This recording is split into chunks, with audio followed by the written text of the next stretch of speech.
Punjab institute of cardiology के hostel में आग भड़क उठी। वाक़े में एक शख्स झुलस गया जिसकी शिनाख्त हारिस के नाम से हुई, जिसको इलाज मुआवजे के लिए सर्विसेज हॉस्पिटल मुंतकिल कर दिया गया है। सूबाई वजीर सेहत ख्वाजा सलमान रफीक का पंजाब इंस्टीट्यूट ऑफ कार्डियोलॉजी और जिना हॉस्पिटल लाहौर का दौरा किया गया। रेस्क्यू ने ऑपरेशन करते हुए आग पर काबू पा लिया है। इसी पर बात करने के लिए हमारे साथ मौजूद हैं शाहजेब शहजाद। शाहजेब, बताइएगा क्या सूरत हाल है? जी बिल्कुल, इस वक्त मैं पंजाब इंस्टीट्यूट ऑफ कार्डियोलॉजी के बाहर मौजूद हूँ, जहाँ पे आपसे कुछ देर कबल एक अफसोसनाक वाक़या पेश आया कि हॉस्टल के कमरे के अंदर जो है वो आग भड़क उठती है, जिसके बाद यहाँ पे रेस्क्यू टीमें आती हैं और इस वाक़े के अंदर एक शख्स जो है वो झुलस गया जिसकी शनाख्त हारिस के नाम से हुई, जिसको इलाज मुआवजे के लिए करीबी हस्पताल सर्विसेज हस्पताल में सर्जिकल वार्ड में मुंतकिल किया गया, जहाँ पे वो ज़ेरे इलाज है। जबकि जो रेस्क्यू की टीमें थी वो उन्होंने यहाँ पे पहुँच के ऑपरेशन किया और शहरियों को, जो डॉक्टर्स अंदर रहते थे, उनको बाहर निकाला। रेस्क्यू ऑपरेशन मुकम्मल कर लिया गया है, आग पर भी काबू पा लिया गया है। जबकि जो वज़ीर सेहत हैं ख्वाजा सलमान रफ़ीक, वो भी यहाँ पे मौके पर पहुँचे और यहाँ पे दौरा किया, तमाम तर इंतज़ामात का जायज़ा लिया और हदायत जारी की कि दोबारा फिर से ऐसा अफसोसनाक वाक़या नहीं होना चाहिए। आपको मैं ये भी बताता चलूँ कि हॉस्टल के अंदर जो है बिल्कुल भी कोई हालात ऐसे मौजूद ना थे कि जिससे वो फ़ौरी तौर पे आग पर काबू पाया जाता। इसीलिए जो है वो 1 घंटे तक ऑपरेशन जारी रहा रेस्क्यू का और यहाँ से जो डॉक्टर्स थे उनको बाहर निकाला गया और इस वाक़ये के नतीजे में खुशकिस्मती रही कि कोई जानी नुकसान नहीं हुआ। अलबत्ता एक शख्स जो है हारिस, जो कि किसी डॉक्टर को मिलने के लिए, अपने अजीज़ को मिलने के लिए यहाँ पे आया था, वो झुलस गया, उसको फौरी तौर पे हस्पताल मुंतकिल कर दिया गया है। ठीक है शाहजेब, ये भी बताएगा कि अभी तक क्या पता चल सका है कि आग लगने की क्या वजह सामने आई है? देखें, अभी जो है वो पुलिस की भारी नफरी भी मौके पर मौजूद थी, रेस्क्यू भी थी और जब हमने ये पूछा तो इब्तदाई मालूमात के मुताबिक यही बताया गया कि सिलेंडर ब्लास्ट के ज़रिए यहाँ पे आग लगी। अलबत्ता इसके ऊपर एक मुमकिन तौर पे कमेटी तश्कील दी जाएगी जो इस तमाम तर पहलुओं की तहकीकात करेगी, तभी जो रिपोर्ट होगी उसके मुताबिक ही मज़ीद हकीकत खुल के सामने आएगी कि असल में हकीकत क्या थी इस आग लगने की। ठीक है, ये भी बताएगा कि इस वक्त कितने अफराद हैं जो कि ज़ख्मी हैं और उनकी सेहत अब कैसी है? बिल्कुल, एक शख्स जो है वो इस वाक़ये के नतीजे में ज़ख्मी हुआ है, जिसका नाम हारिस बताया जा रहा है। उसको सर्विसेज हॉस्पिटल में मुंतकिल किया गया है और डॉक्टर्स के मुताबिक 70% जो हारिस का जिस्म है वो झुलस चुका है। ठीक है शाहजेब, बहुत शुक्रिया आपका। आगे बढ़ते हुए आपको बताएं कि भारत अब भी खित्ते में अदम इस्तेहकाम पैदा करने पर बज़िद है। पाकिस्तान वाज़ेह कर चुका है कि किसी भी भारतीय जारहियत का मुंह तोड़ जवाब दिया जाएगा। महज 1.5 माह के वक्फे के बाद मेरा दूसरा दौरा अमरीका बाहमी ताल्लुकात की नई जहद की अलामत है। फील्ड मार्शल सैयद आसिम मुनीर का दौरा है अमरीका में मुकीम पाकिस्तानी कम्युनिटी से खिताब, अमरीकी सियासी और अस्करी क़यादत से भी अहम मुलाकातें। पाकिस्तानी कम्युनिटी से अपने खिताब में फील्ड मार्शल आसिम मुनीर ने कहा, बैरून मुल्क मुकीम पाकिस्तान इज्जत व वकार का सरचश्मा और दीगर पाकिस्तानियों की तरह पुरजोश है। हमारी तरक्की दुनिया भर में बसने वाले पाकिस्तानियों से वाबस्ता है। कहा, भारत अपने आप को विश्व गुरु के तौर पर पेश करना चाहता है, लेकिन अमली तौर पर ऐसा कुछ भी नहीं।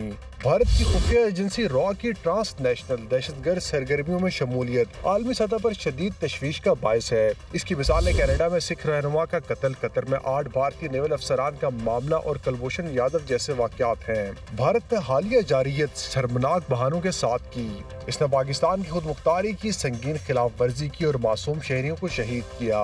पाकिस्तान सदर ट्रंप का इंतहाई मशकूर है, जिनकी स्ट्रेटेजिक लीडरशिप की बदौलत न सिर्फ इंडिया पाकिस्तान जंग रुकी बल्कि दुनिया में जारी बहुत सी जंगों को रोका गया है। पाकिस्तान ने भारतीय इश्तियाल अंगेजी का पुरअज़्म और भरपूर जवाब दिया। हमने वसी तर तनाज़े को रोकने में कामयाबी हासिल की। फील्ड मार्शल ने कहा, मकबूजा कश्मीर भारत का कोई अंदरूनी मामला नहीं बल्कि एक नामुकम्मल बैनुल अक़वामी एजेंडा है। जैसे कि कायद-ए-आज़म ने कहा था, कश्मीर पाकिस्तान की शहरग है। गज़ा में जारी नस्ल कशी एक बदतरीन इंसानी अलमिया है। इस वक्त दहशत गर्दी के खिलाफ पाकिस्तान आखिरी फसील है। दहशत गर्दों के लिए कोई हमदर्दी नहीं और اور انہیں پوری قوت سے انصاف کا سامنا کرنا ہوگا۔ آج کا سوشل میڈیا ایک طاقتور ذریعہ بن چکا ہے، لیکن ملک دشمن عناصر اسے افراتفری پیدا کرنے کے لیے بھی استعمال کرتے ہیں۔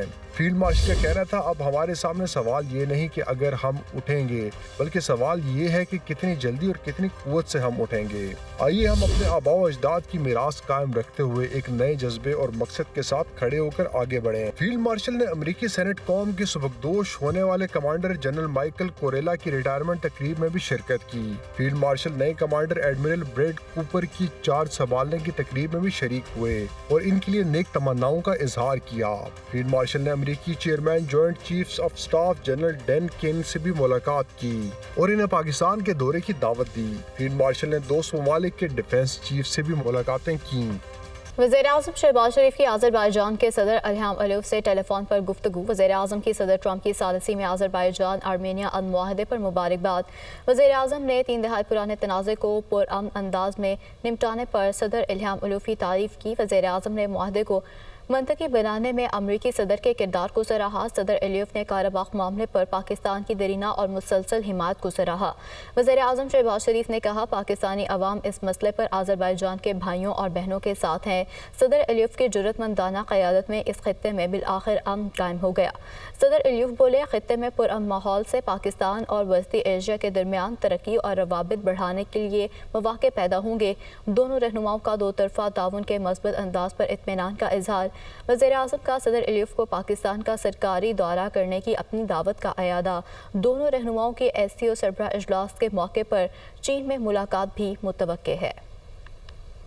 کراچی میں حادثات تھمنے کا نام نہیں لے رہے۔ رواں سال جنوری سے اب تک شہر قائد میں تیز رفتار گاڑیوں کی زد میں آ کر 536 افراد جان سے جا چکے ہیں۔ شہر قائد میں سڑکوں پر بے لگام ڈمپرز اور ہیوی گاڑیاں موت بانٹ رہے ہیں۔ اعداد و شمار کے مطابق اس سال کے 7 ماہ کے دوران شہر میں تیز رفتار گاڑیوں کی زد میں آ کر 536 افراد جان سے گئے۔ اس عرصے میں ٹریفک حادثات میں جاں بحق ہونے والی خواتین کی تعداد 51، جاں بحق ہونے والے بچوں اور بچیوں کی تعداد 68 رہی۔ بسوں سے ہونے والے ٹریفک حادثات میں 25 افراد، منی بسوں سے 11، کوچز سے 6، ٹرالر سے 48، ٹرکوں سے 60 افراد جاں بحق ہوئے۔ ڈمپرز کی زد میں آ کر 20 افراد، واٹر ٹینکر سے 44، آئل ٹینکر سے 6 افراد کی جان گئی۔ ٹریفک حادثات سے سب سے زیادہ متاثر ہونے والوں میں موٹر سائیکل سوار ہیں۔ ڈسٹرکٹ ساؤتھ میں ٹریفک حادثات میں 44 افراد، ڈسٹرکٹ سینٹرل میں 75 افراد، جبکہ ڈسٹرکٹ ایسٹ میں 52 اور ڈسٹرکٹ کورنگی میں 52 افراد جان سے گئے۔ ڈسٹرکٹ ویسٹ اور کیماڑی میں 136 اور ڈسٹرکٹ ملیر میں ٹریفک حادثات میں 174 افراد جان بحق ہوئے۔ کراچی میں ٹینکر مافیا کی ٹکر سے ہلاکتیں ہو رہی ہیں۔ حکومت کو کہتا ہوں، انسان سے قیمتی کچھ بھی نہیں، ہمیں اچھے روڈ، اچھے ہاسپٹل اور اچھے اسکول چاہیے۔ الیکشن کے وقت وعدے تو سب کرتے ہیں، لیکن ان پر عمل نہیں کیا جاتا۔ پیپلز پارٹی والے اپنی باتیں کرتے ہیں، وہ میڈیا سے گفتگو کر رہے تھے۔ کراچی میں میرے آنے سے پہلے ایک واقعہ ہوا ہے۔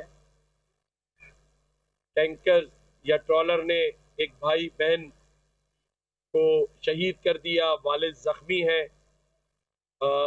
میں حکومت سے بھی کہتا ہوں اور ٹرالے مالکان سے بھی کہتا ہوں کہ اپنے لوگوں سے کہیں کہ احتیاط کریں، جانی نقصان سے بڑا کوئی نقصان نہیں ہے۔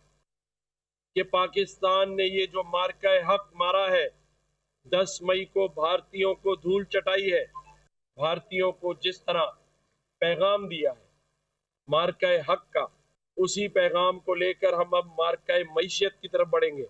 حضرت شاہ عبداللطیف بھٹائی رحمت اللہ علیہ کے مزار سے اگر ہم ان کی بھائی چارگی، امن، محبت کے پیغام کو اپنا لیں، اپنی زندگی کا حصہ بنا لیں، تو پھر دنیا ہمیں دیکھے گی اور دنیا ہمیں داد دے گی، تعریف کرے گی۔ اسد کیسر کی پریس کانفرنس گمراہ کن اور حقائق کے منافی قرار۔ ملک کے معیشت بارے گمراہ کن بیانات عوام کے حق میں نہیں۔